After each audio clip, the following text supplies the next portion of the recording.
There's nothing like eating venison while you're hunting venison. The greatest reward of a successful fall is a freezer full of venison to feed your family throughout the year. As part of my interest to be more self-sufficient and live more sustainably, I have been growing a sizable garden to supplement our dinners. One of the things I've really enjoyed growing is a large variety of peppers. In this video, I'll be using the hottest variety of peppers I grew this year to season my last pound of ground venison. We're gonna head out here to the garden. I seen a few peppers that were orange about 3 days ago. So hopefully they wanted to turn red, so we'll see if we have any that have turned red yet.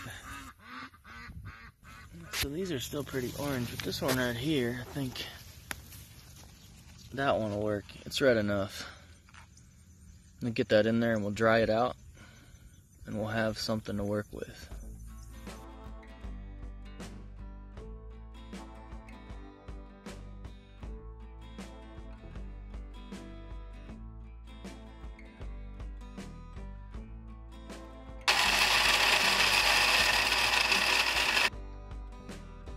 This ghost pepper salt is made from fresh grown and ground peppers picked at perfect ripeness right here on my farm.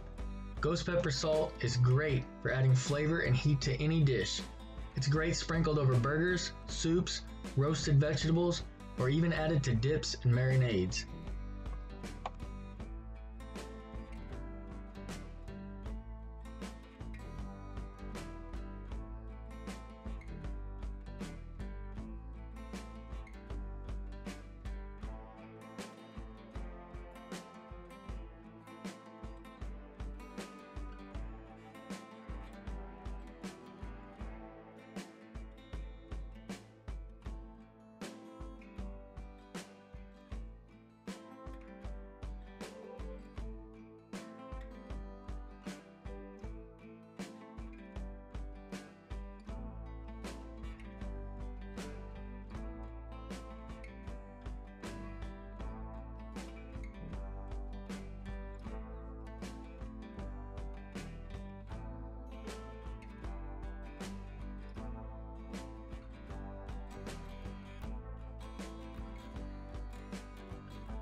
This ghost pepper venison is so hot it blew the dehydrator.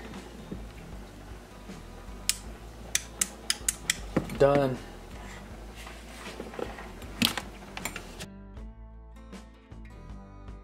A long time. I've had this a long time, and I think I got it used anyway. Well, I've never made venison jerky in the oven. It's the first time for everything, so dehydrator's blown. I don't want to go buy a new one right now, so let's try it out.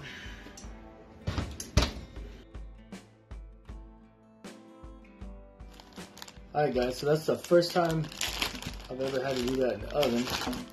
The dehydrator pooped the bed, so had to do something. But it did turn out, and so let's see how they taste like. You can see the little pieces of ghost pepper on there.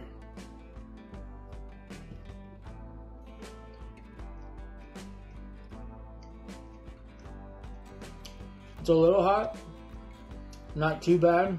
It's got a nice sweet bourbony flavor from the brown sugar and the bourbon. So definitely gonna have to try this again. As you can see, I grew everything from the garden. I process everything right here in the kitchen. So if you want to support this channel as well as my family, I'm gonna have some directions down below on how you can go about buying these. These are great, like if you want barbecue or if you just put them in soups or stews, etc. So this is a really good flavor to it, and as you can see, it's all fresh. It's all like grown right here. So if you want some information, I'll be putting some information down below. If it's not up right away when the video comes out, just check back a little bit later because it will be here. You don't want to miss out on this. I don't have a lot of these, so make sure you act fast. All right, thanks guys. Thanks for watching. Hope you can make some venison jerky of your own and have a successful hunting season. Thanks. See you guys.